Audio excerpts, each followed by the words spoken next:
troisième épisode de Web série DMI. Donc on va peut-être commencer là maintenant, tout doucement. Au niveau des recommandations, on vous prévient que ce webinaire est enregistré. On vous demande de bien vouloir indiquer le nom de votre établissement, en plus le nom du participant. Ça permet quand même quand on vous donnera la parole, de pouvoir bien vous situer. D'éteindre votre micro pour éviter les bruits de parasites. D'allumer votre caméra uniquement lorsque vous prenez la parole pour ne pas surcharger la bande passante. On a donc de réelles difficultés actuellement, en particulier avec, si vous l'avez su, une cyberattaque au niveau du ministère, enfin des ministères, dont le ministère de la Santé. Et donc, la bande passante est parfois difficile. Vous nous excuserez s'il y a des coupures ou micro-coupures, mais on va essayer de croiser les doigts pour que tout se passe bien.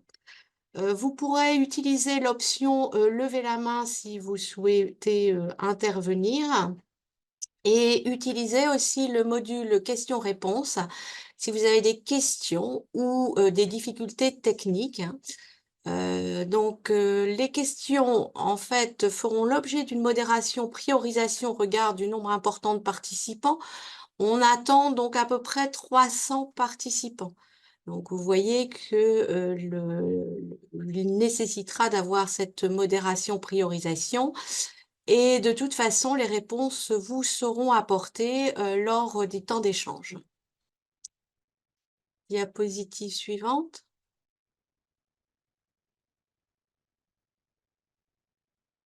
Alors, bonjour à tous, Mélanie Chacou, au Midi de Bretagne. Merci de vous être connectés.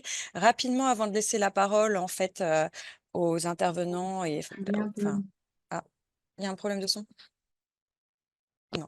Donc rapidement, un petit point sur la réglementation. Comme vous le savez, le règlement européen prévoit que les établissements de santé enregistrent et conservent de préférence par des moyens Alors, électroniques excusez-moi, donc j'ai été couplée.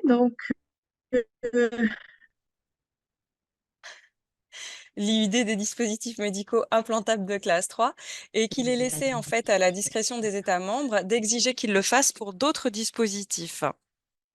Pour mémoire, on vous a remis le calendrier de mise en œuvre des fabricants pour apposer sur leur étiquette et conditionnement l'IUD et se mettre en norme avec la réglementation européenne. Donc, ça, à titre indicatif, vous savez qu'il a été revu, notamment avec la crise sanitaire, ce calendrier, et que les DM qui sont anciens certificats Commission européenne, donc les Legacy Devices, ne sont pas tout à fait concernés par ce calendrier, puisque les DMI de classe 3, à l'exception des sutures, agrafes, etc., ont jusqu'au 31 décembre 2027 pour se mettre aux normes, et les autres fournisseurs des autres DMI qui sont des Legacy Devices ont jusqu'au 31 décembre 2028. La mise en œuvre et les modalités de mise en œuvre au niveau de la France de ce règlement européen est telle qu'il s'applique aujourd'hui aux dispositifs médicaux implantables qui sont soumis aux règles particulières de traçabilité prévues à l'article R 5212-36 du Code de la santé publique. Il s'agit donc de l'ensemble des dispositifs médicaux implantables autres que la classe 3, à l'exception des ligatures, sutures et dispositifs d'ostéosynthèse. Il s'agit également de l'ensemble des DM qui sont inscrits sur la liste intra-GHS pour lequel il est attendu un enregistrement de l'IUD-ID qui sera transmis à l'ATIH par le biais du PMSI. C'est une application à l'arrêté du 22 décembre 2021. Toujours s'agissant des modalités de mise en œuvre, on s'attend à ce que dès que l'identifiant unique des dispositifs médicaux implantables ont un IUD sur leur étiquette ou sur leur conditionnement, celui-ci soit enregistré dans le système d'information de l'établissement de santé à chaque étape du circuit des dispositifs médicaux implantables. Donc, en ce qui concerne les modalités de mise en œuvre, comme vous le savez, les moyens les moyens nécessaires pour la mise en œuvre de cet arrêté sont sous la responsabilité de la direction, conjointement avec le président de CME.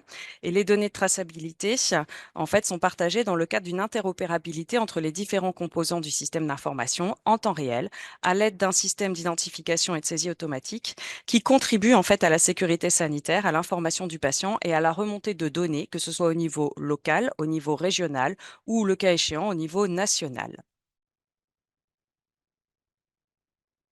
Aujourd'hui, ce qui nous intéresse plus particulièrement, c'est le référencement.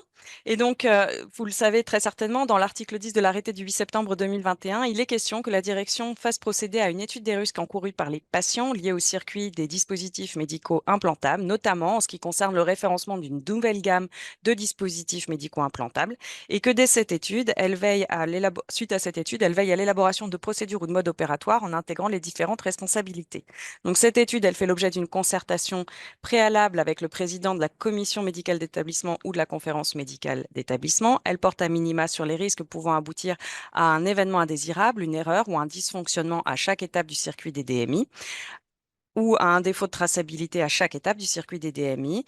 Elle doit comprendre les dispositions qui sont prises pour réduire les événements jugés évitables avec une attention particulière pour les risques majeurs liés à l'absence d'informatisation des processus ou d'interopérabilité des composants du système d'information des établissements de santé, ainsi que pour les risques d'interruption du processus de traçabilité à la sortie du patient. Et elle est à réactualiser, notamment lors de la réalisation d'une nouvelle activité, de la transformation d'un platé technique, lors de l'évolution du système d'information ou du référencement d'un nouveau DM.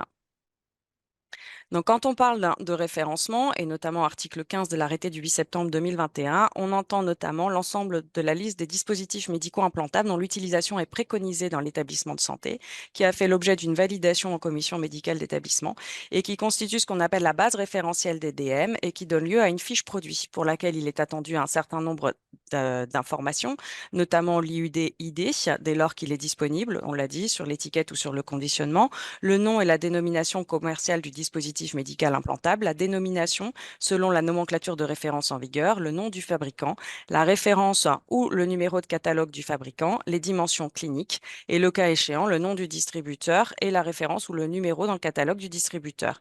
Et à partir de cette liste de références, en fait, il est possible de définir les dispositifs médicaux qui vont intégrer les dotations, si dotations il y a dans un service utilisateur, de prévoir des formulaires de demande de dispositifs médicaux implantables et d'organiser en fait la commande vers l'API et vers le fournisseur. Donc, je vous propose maintenant qu'on laisse la place au retour d'expérience. Je vais arrêter mon partage d'écran et je vais laisser la parole au docteur Abir Petit du Centre hospitalier universitaire d'Amiens.